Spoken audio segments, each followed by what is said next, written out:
Mainit ang hapon sa palengke ng Quiapo. Mabigat ang hangin. Magkahalo ang amoy ng isda, karne, at pawis ng mga taong nagsisiksikan sa makitid na daanan. Sa gitna ng ingay ng tawaran at sigawan ng mga tinderang nag-aalok ng paninda, biglang may isang boses na umalingaw-ngaw. "Hoy, yung bag!" Napalingon si Christopher o Tupe Reyes. Pawisan ang kanyang noo. Basa ang kupas niyang t-shirt sa likod dahil sa maghapong pagbubuhat ng sako ng sibuyas at patatas. Hawak niya ang isang itim na backpack na kanina pa niya iniikot ang tingin kung meron bang naghahanap. "Kanino po ito?" Ilang ulit niyang tanong kanina. Pero abala ang lahat. May nagtatawaran, may nagbibilang ng sukli, may nag-aaway pa nga sa presyo ng manok. Ngayon, iba na ang tono ng paligid. "Ba't mo kinuha? Kanina pa yan nandito ha." Sigaw ng isang lalaking hindi niya kilala. Ramdam ni Tupe ang unti-unting pagtingin ng mga tao sa kanya. May mga matang mapanuri. May mga matang naghihintay ng eksena. Sa hindi kalayuan, may nakaunipormeng papalapit. Ito ay si Pulis Ismael. Nakakunot ang noo, mabilis ang lakad, may radyo sa balikat. "Anong nangyayari dito?" tanong ng pulis. Parang biglang bumigat ang backpack sa kamay ni Tupe.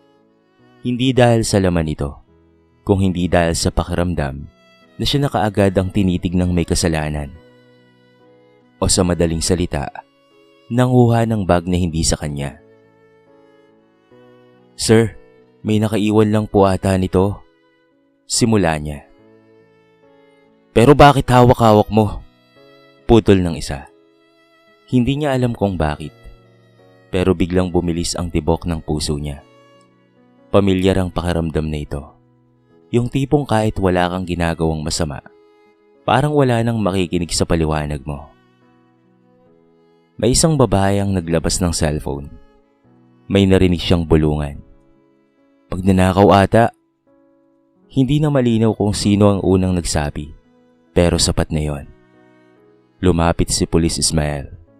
"Ikaw, halika dito." Isang hakbang palapit ang pulis. Isang hakbang paatras si Tupe. Hindi niya intensyong tumakbo, pero sa isang iglap, naalala niya yung dating blatter case niya noong 18 pa lamang siya. Away sa inuman. Nadamay lang siya, pero siya ang naisama sa presinto. Isang gabi lang yon, pero sapat para maunawaan niyang minsan, kahit anong paliwanag mo, proseso pa rin ang mauna. At wala siyang oras para doon. May gamot si Aling Linda na kailangang bilhin mamaya. May baon si Hana bukas. Kapag na-detain siya, kahit isang araw lang, kulang ang kikitain nila. "Sir, dadalhin ko po sana sa barangay," pilit niyang sabi. Pero may kamay nang nakaabot sa braso niya. Sa gulat at panik, kumalas siya at pagkatapos ay tumakbo. Hindi ito parang pelikula. Wala siyang dramatic na sigaw. Wala ring slow motion. Tumakbo siya ng mabilis dahil natakot siya. Nagulat naman ang mga tao. Merong mga napasigaw at merong umiwas. May natapong kamati sa sahig. "Hoy! Hoy, tumigil ka!" Sigaw ni Pulis Ismael habang hinahabol siya. Ramdam ni Tupe ang hapdi ng hangin sa lalamunan niya. Madulas ang semento sa may bahagi ng palengke na may tumutulong yelo mula sa tindahan ng isda. Muntikan siyang madapa dahil doon. Masinigpitan niya ang kapit sa backpack. Hindi siya tumatakbo para itago ang laman nito. Tumatakbo siya dahil alam niyang sa mata ng karamihan, siya na ang may kasalanan.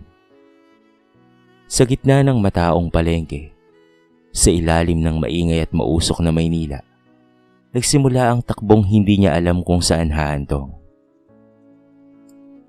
Bago ang habulan sa palengke, Nagsimula ang araw ni Christopher sa tunog ng tricycle na dumaraan sa makitid na eskinita. 5:00 pa lamang ng umaga pero gising na siya. Sa maliit nilang inuupahang silid sa Quiapo, hindi kailangan ng alarm clock. Sapat na ang init at ingay ng mga kapitbahay. Yero ang bubong, kaya naman kapag tirik ang araw, para kang nasa loob ng oven.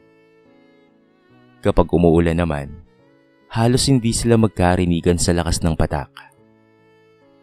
Isang electric fan lang ang umiikot sa gilid. Maingay at nanginginig, pero hindi sapat para palamigin ang hangin. Sa isang sulok, nakahiga si Aling Linda, ang kanyang ina. Manipis ang kumot, may maliit na lamiseta sa tabi na may lalagyan ng gamot. Iniabot niya ang isang baso ng tubig rito. Anak, maaga ka na naman bang aalis? Mahinang tanong ng kanyang ina. Opo, inay. Baka may mauna po sa kargahan. Sagot ni Tope, habang nagbibihis ng kupas na maong at luma niyang t-shirt. Hindi araw-araw may trabaho. May mga araw na uuwi siyang walang kita. Kaya kapag may pagkakataon, kailangang maagap siya. Sa kabilang higaan, nakaupo si Hana, 16 na taong gulang. Nakapigtail ang buhok habang inaayos ang lumang backpack niya. Sa public high school nag-aaral ang kapatid niya. Tahimik lamang pero masipag. May notebook siyang halos puno na ang likod sa kakasulat sa maliit na espasyo para lamang makatipid. Kuya, okay lang po kahit hindi nadagdagan ng baon ko ngayon. Sabi niya nang hindi tumitingin. Pero di ba may exam ka? Sagot ni Tope. Meron po, pero okay lang talaga kuya. Alam ni Tope ang ibig sabihin noon. Naiintindihan ni Hana ang sitwasyon nila. Minsan, tinatanggap lang niya kung ano ang kaya ng kanyang kapatid.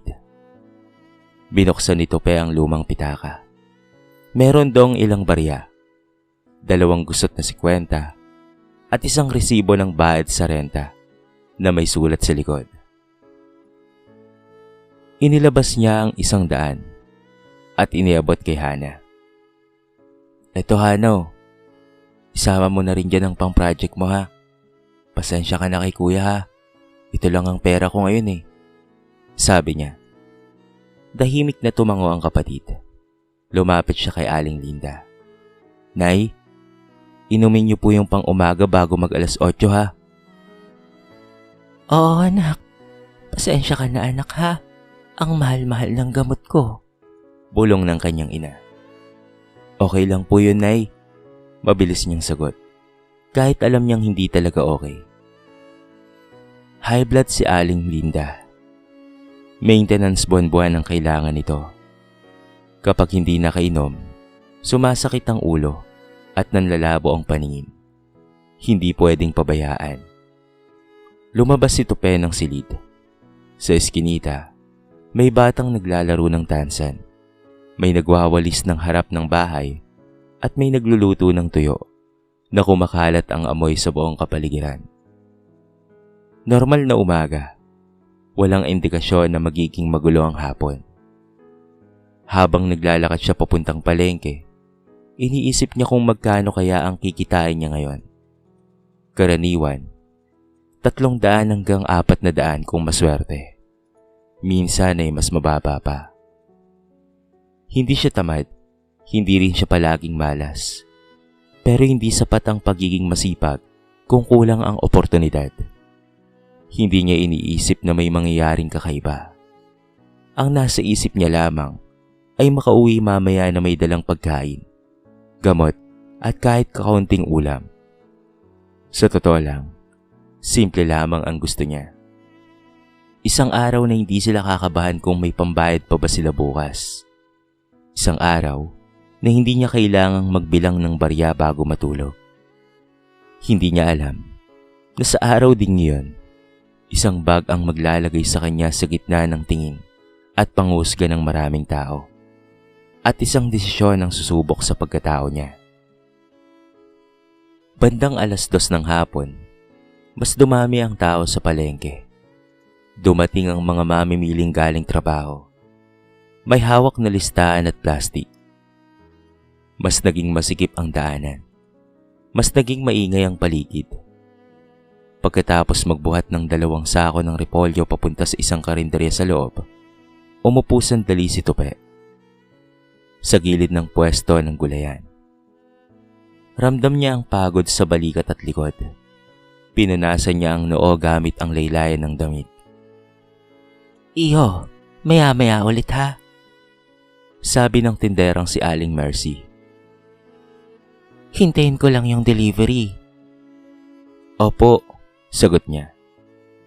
Habang nagpapahinga, may napansin siyang itim na backpack sa dulo ng mahabang bangkong kahoy. Nakalapat ito sa tabi ng poste.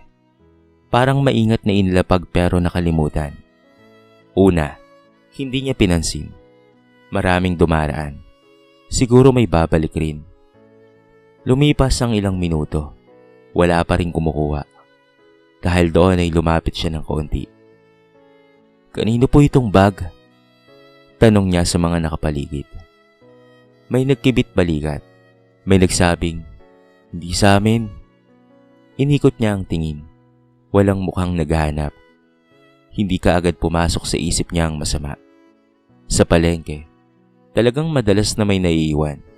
Katulad na lamang ng payong, supot, at minsan ay cellphone. Karaniwang dinadala ito sa barangay outpost. Kaya naman hindi na bago sa kanya ang bagay na yon. Inangat niya ang bag. Medyo mabigat. Baka may ID sa loob. Bulong niya sa sarili. Umupo siya ulit at bahagyang binuksan ang zipper. Hindi niya sinisilip para manghimasok. Gusto lang niyang malaman kung sino ang may-ari. Sa loob, may makapal na sobra na may nakausling papel. Meron ding mga resibo. May isang maliit na kahon at may bungkos ng pera na nakabalot sa goma. Dahil doon, ay napahinto siya. Hindi niya tinansya kung magkano. Hindi niya rin hinawakan ng pera. Pero alam niyang hindi yon maliit na halaga. Dahil doon, biglang pumasok sa isip niya ang renta na malapit na namang singilin. Ang reseta ng gamot ni Aling Linda na halos 1,000 isang buwan at ang project ni Hana na may ambagan para sa field trip. Sandali siyang nag-isip. Isang iglap na tahimik sa loob ng isip niya. Pwede niyang isara ang bag at iwan na lamang. Pwede rin niyang dalhin diretso sa barangay. Pero kung iiwan niya, baka may ibang kumuha. Kung dadalhin naman niya, may magdududa. Muli niyang isinara ang zipper. Tumayo siya. Dadalhin ko na lang sa outpost, sabi niya sa sarili. Habang naglalakad siya papunta sa entrada, may 2 lalaking nag-uusap sa gilid. Napatingin ang isa sa hawak niyang bag. Kanina pa yan dito ah, narinig niyang sabi ng isa. Hindi niya pinansin. Diretso lamang ang lakad niya. Pero bago pa siya makalayo, may tumawag mula sa likod. Hoy, yung bag! Napahinto siya. Lumingon. May lalaking nakaturo sa kanya. Hindi niya kilala. Saan mo dadalhin yan? Tanong nito. Sa barangay po, may nakaiwan ata. Sagot niya. Hindi pa niya natatapos ang paliwanag nang may isa pang boses ang sumingit. Kanina pa namin nakita yan ah. Ba't bigla mong kinuha? Naramdaman niya ang pag-init sa pisngi niya. Hindi dahil sa araw, kung hindi dahil sa pakiramdam na biglang nabaliktad ang sitwasyon. Ilang tao ang napalingon. May mga matang nagdududa. May mga matang naghahanap ng istorya. Sa ganitong lugar, sapat na ang isang sigaw para maging sentro ka ng atensyon. Masinigpitan niya ang hawak sa backpack. Hindi pa niya alam na ilang segundo na lang, magsisimula na ang takbong babago sa araw na akala niya'y karaniwan lang. Nagpatuloy nga ang kwento. Magnanakaw! Hindi malinaw kung sino ang unang sumigaw. Pero sapat na yon para kumalat ang tensyon sa paligid. Sa palengke, mabilis na kumalat ang salita. Mas mabilis pa kaysa sa usok ng iyaw sa umaga. Huminto si Tope sa gitna ng daan. Masikip ang pagitan ng mga tindahan. Sa kanan niya, may mga nakasabit na manok. Sa kaliwa naman, kahon ng kamatis at sibuyas. Hindi po, dadalin ko lang po sa barangay. Ulit niya, pero mas malakas ang bulungan kaysa sa paliwanag. May isang lalaki ang lumapit. Bakit mo kasi binuksan? Saglit siyang natigilan. Totoo, binuksan niya para tignan kung may ID. Pero sa pandinig ng iba ang dating nito. Mula sa entrada, papalapit si Police Ismael. Kita sa mukha nito ang seryosong ekspresyon na dala ng isang taong kailangang umaksyon kaagad kapag may gulo. At doon na nga nagkahabulan. Naririnig ni Tope ang yabag sa likod niya. Ramdam niya ang paghapdi ng dibdib sa bawat paghinga. Madulas ang bahagi ng sahig na may tunaw na yelo mula sa tindahan ng isda. Dumulas ang paa niya at halos mapasubsob siya, pero nakabawi rin. Masinigpitan niya ang kapit sa backpack. Sa isip niya, iisa lang ang tumatakbo. Kapag uminto siya ngayon, hindi na siya papakinggan pa. Hindi sa gitna ng sigawan. Hindi sa gitna ng kamera ng mga taong naghahanap ng eksena. Hindi niya gustong tumakas. Gusto lang niyang makalayo sa gulo para makapagpaliwanag ng maayos. Pero sa mata ng mga taong nakakita sa kanya, malinaw na ang eksena. Isang maduming lalaki ang may hawak ng bag at isang pulis na humahabol dito. Sa gitna ng mataong palengke, ang takot ni Tope ang mas mabigat kesa sa bag na dala niya. Hindi naman nagtagal ang pagtakbo ni Tope. Paglampas niya sa hilera ng mga tindahan ng isda, lalo siyang nahirapang huminga. Parang may mabigat na bato sa dibdib niya. Nanghina ang tuhod niya sa pagod. Isang maling tapak sa basang semento ang tuluyang nagpahinto sa kanya. Dumulas ang paa niya at napalood siya sa sahig. Kumalat ang bahagyang amoy ng isda at yelo sa paligid. Hindi niya nabitawan ang backpack. Maigpit pa rin niyang kapit ito, kahit nanginginig na ang kanyang mga kamay. Ilang segundo lang, naramdaman niya ang kamay na humawak sa balikat niya. Sa wakas ay napatigil ka rin, hingal na sabi ni Police Ismael. Hindi siya nito sinaktan. Hindi siya itinulak ng marahas. Pero ramdam ni Tope ang bigat ng hawak sa kanya. Hindi lang pisikal, kung hindi ang bigat ng sitwasyon. Dinala siya pabalik sa mas maluwag na bahagi ng palengke. May mga taong sumusunod. May ilan ring may hawak ng cellphone. Ibigay mo ang bag, sabi ng pulis. Mas mahinawa na kaysa kanina. Dahan-dahang iniabot ni Tope ang backpack. Sir, dadalin ko sana sa barangay outpost. Naiwan po kasi sa bangko. Nagtanong-tanong po ako kanina. Kaso, hindi naman po nila alam kung kanino. Nanginginig pa ang boses niya. Bakit ka naman tumakbo? Diretsong tanong nito. Hindi siya kaagad nakasagot. Paano nga naman ba niyang ipapaliwanag na natakot siya? Paano niyang masasabi na minsan, kapag mahirap ka at marumi ang suot mo, alam mong mas mabilis kang paghihinalaan? Natakot lang po ako, sir. Pag-amin niya. Habang hawak ni Police Ismael ang bag, may matandang lalaki ang nagmamadaling pumasok sa bilog ng mga tao. Yung bag ko, sabi nito. Halatang kinakabahan. Nakasuot ito ng simpleng polo at tsinelas. May edad na. Mga nasa 60. Pawisan din at tila kakagaling lamang sa paglalakad ng mabilis. Ako po ang may-ari niyan. Ako si Diosdado. Naiwan ko yan saglit. Nagbanyo lang ako. Pagbalik ko wala na. Sabi niya habang tinuturo ang backpack. Nagtinginan ng mga tao. Binuksan ni Police Ismael ang bag.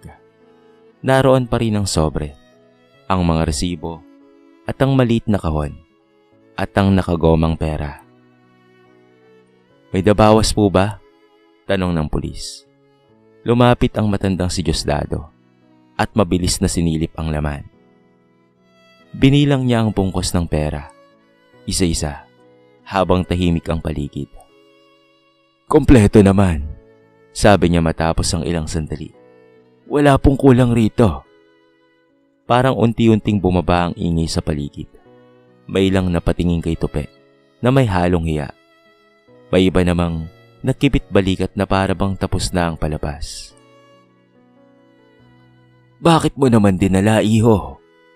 Tanong ni Diosdado kay Tupe. Akala ko po kasi may nakaiwan. Nagtanong po ako pero wala pong makasagot.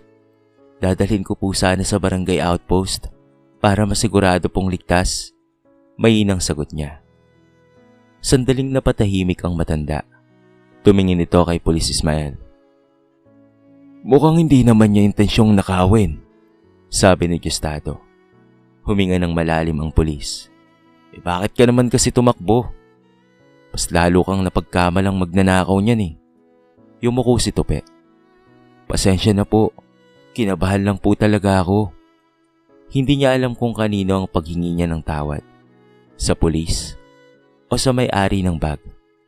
O kung hindi naman kaya ay sa kanyang sarili. Sa gitna ng mataong palengke, matapos ang habulan at sigawan, isang simpleng katotohanan ang lumabas. Hindi lahat ng tumatakbo ay may ninakaw. Minsan, tumatakbo lang sila dahil sa takot na hindi sila paniwalaan. Unti-unting nag-alisa ng mga tao. Matapos malinawan ang lahat, may ilang napailing, may ilang napatawa ng pilit, parang naiyang nasangkot sa maling akala. Bumalik sa dati ang ingay ng palengke, ang tawaran, ang kalansing ng mga barya, at ang pagsigaw ng mga tindero-tindera. Pero para kay Tupe, hindi kaagad bumalik sa normal ang pakiramdam niya. Nakatayo pa rin siya sa gilid habang hawak ni Pulis Ismael ang backpack na ibinabalik kay Diosdado. Pasensya ka na ha, sabi ng pulis kay Tupe. Hindi malakas pero malinaw. Trabaho lang. Kapag may nag-report, kailangan naming sundan. Opo sir, naintindihan ko po, sagot ni Tupe. At totoo yun, wala siyang galit. Mas nangingibabaw ang pagod at hiya. Lumapit ang matandang si Diosdado sa kanya. Mas malapitan na ngayon. Mas malinaw ang mukha ng matanda. May mga linya sa noo. May bahid ng pag-aalala sa mata. Ikaw ba yung narinig ko kaninang nagtatanong kung kanino yung bag? Tanong nito. Opo, nasa bangko lang po kasi kanina eh. Narinig ko nga yun pero magbalik ko wala na ang bag ko. Pasensya ka na iho ha. Tahimik sandali si Diosdado. Parang binabalikan sa isip ang mga pangyayari. Maraming tao ngayon. Madali talagang magkamali ng tingin. Tumango si Tupe. Wala siyang maibigay na dagdag. Anong pangalan mo, iho? Tanong ng matanda. Christopher po, pero mas kilala po ako sa tawag nilang Tupe. Taga rito ka rin ba? Opo, malapit lang rin po dito ang tirahan ko. Diyan lang po sa iskinita ng Hidalgo. Napatingin si Diosdado sa mga kamay ni Tupe. Magaspang, may kalyo, may bahid pa ng dumi mula sa pagkakadapa kanina. Bale kargador ka ba dito? Opo, kapag may tumatawag lang, ako po yung nagkakarga ng mga gulay. Naglabas ng maliit na panyo si Diosdado at pinunasan ng noo. Alam mo iho, hindi biro ang laman ng bag na ito. Pera ng puhunan ko sa paninda. May mga papeles rin para sa lupa sa probinsya. Opo, nakita ko nga po kanina. Mahinang sagot ni Tupe. Hinahanap ko po kasi kung may ID para mabilis pong malaman ang pagkakakilanlan ng may-ari. Ganun ba? Salamat iho ha. Pwede kitang bigyan ng reward dahil sa ginawa mo, sabi ng matanda. Nagulat si Tupe. Umiling siya kaagad. Naku, hindi na po. Wala naman po akong ginawa. Meron, sagot ni Diosdado. Hindi mo kinuha para angkinin. Hindi kaagad nakasagot si Tupe. Sa totoo lang, may isang saglit kanina na pumasok sa isip niya ang posibilidad. Pero hindi niya yun tinuloy. Hindi dahil sa takot siyang mahuli, kung hindi dahil alam niyang kapag ginawa niya yon, hindi niya na kayang tumingin ng diretso sa nanay niya at pati na rin sa kanyang kapatid. Salamat na lang po, sabi niya. Tinignan siya ni Diosdado, parang may iniisip. May gagawin ka ba bukas ng madaling araw? Tanong nito. Wala naman po. Bakit po? Bukas kasi ay magdadatingan ng mga paninda ko. 4:00 ng umaga. Kailangan ko ng tagabantay at tagabuhat. Pwede kitang kuhanin. Hindi nga lang arawan ng kita. Pero regular naman. Interesado ka ba, iho?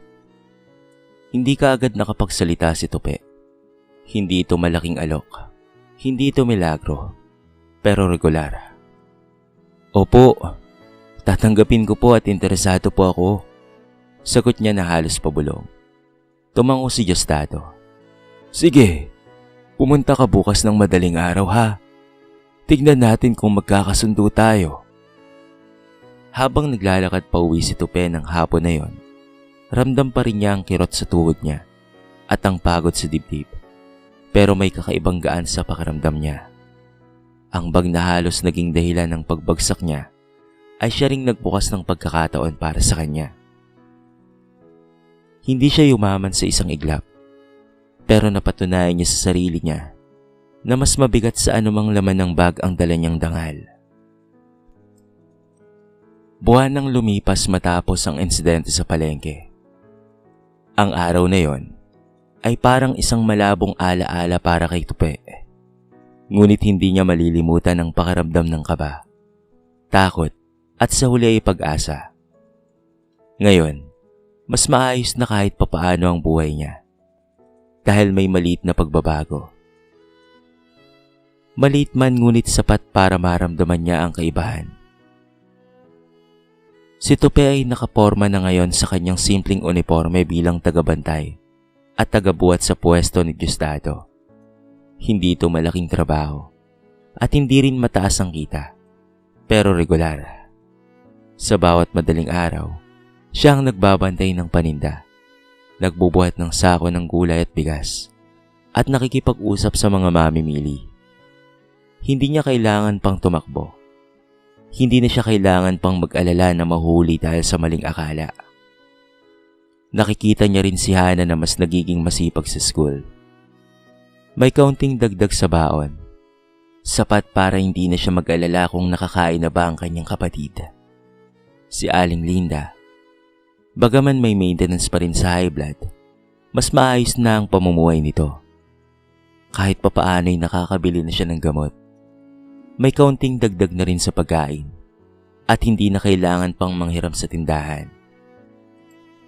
Isang hapon, habang naglalakad siya papasok sa palengke, napatingin siya sa parehong daanan kung saan siya tumakbo noon.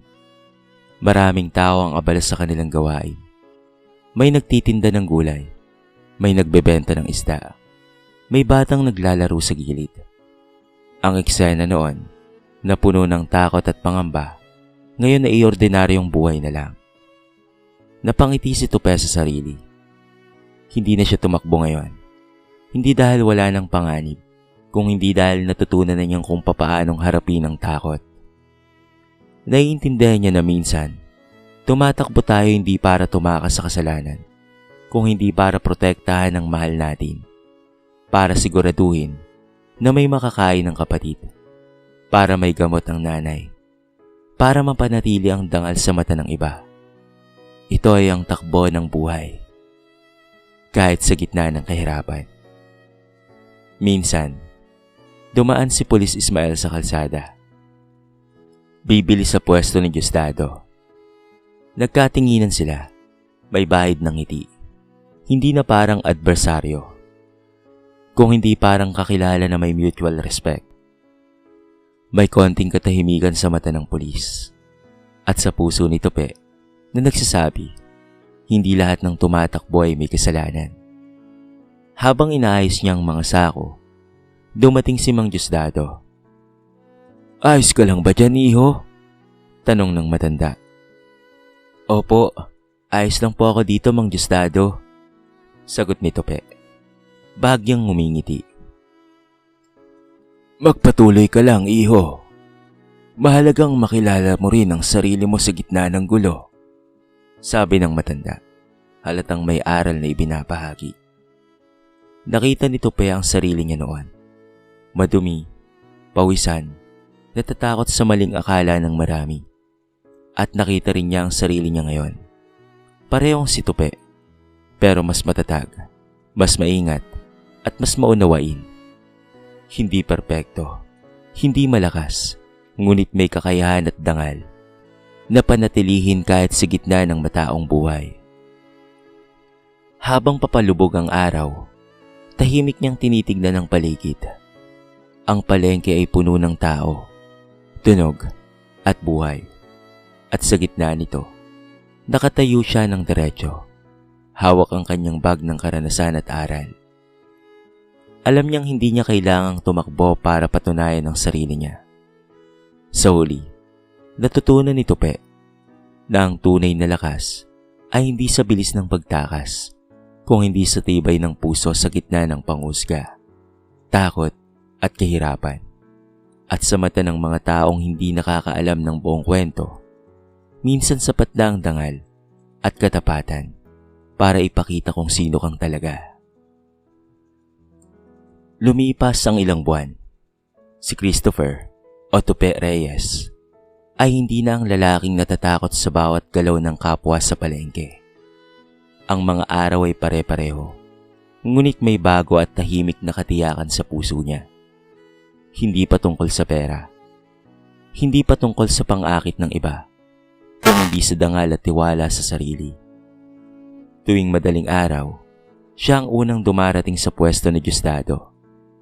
Nakikipagbatian sa mga regular na kargador, nakikisama sa mga mamimili, at tinitiyak na maayos ang paninda bago dumating ang mga tao. Kahit maliit ang kanyang kita, alam niyang ligtas at matatag ang kanyang pamilya. Si Hana ay nakakapag-aral ng maayos, may sapat ng baon at kaunting dagdag para sa proyekto. Si Aling Linda naman, bagaman may maintenance sa high blood, ay hindi na kailangan pang magtiis sa kakulangan ng gamot at pagkain. Maayos rin nilang nababayaran ang renta sa bahay. Ngayon ay may kapanatagan na ang puso ni Tope. Hindi na siya palaging nag-aalala para sa kanilang kakainin at mga bayarin. Kahit papaano, ay nakakaipon na rin siya para sa ninanais niyang negosyo balang araw. Kung minsan, ang akala nating pangit na pangyayari sa ating buhay ay kaya palang gawing maganda ng ating Panginoon. Hindi lang natin ito kaagad nalalaman o hindi lang natin kaagad naiintindihan. Ang importante ay patuloy lamang tayong magtiwala, lalo na't kung alam naman natin sa ating mga sarili na hindi tayo gagawa ng masama. Sino nga naman bang mag-aakala na ang dating lalaking pinagkamalang magnanakaw, ngayon ay patuloy at patas na lumalaban sa buhay. Dito na po nagtatapos ang ating mixing kwento sa araw na ito. Sana po ay nagustuhan nyo at sana po ay kinapulutan nyo ng maraming aral. Kayo mga kabarangay, anong masasabi nyo sa ating kwento? I-comment nyo naman po sa baba ang inyong mga reaksyon at babasahin natin ang lahat ng yan. I-comment nyo na rin kung taga saan kayo para naman malaman ko kung hanggang saan nakaabot ang video na ito. Paki-like and share na rin po ang ating kwento para mapakinggan rin ng iba. At kung bago ka pa lamang sa ating channel, baka naman pwedeng pakihit ang subscribe button at bell notification button para palagi kang updated sa mga bago nating upload na katulad nito. So paano mga kabarangay? Hanggang sa muli, thank you so much and peace out.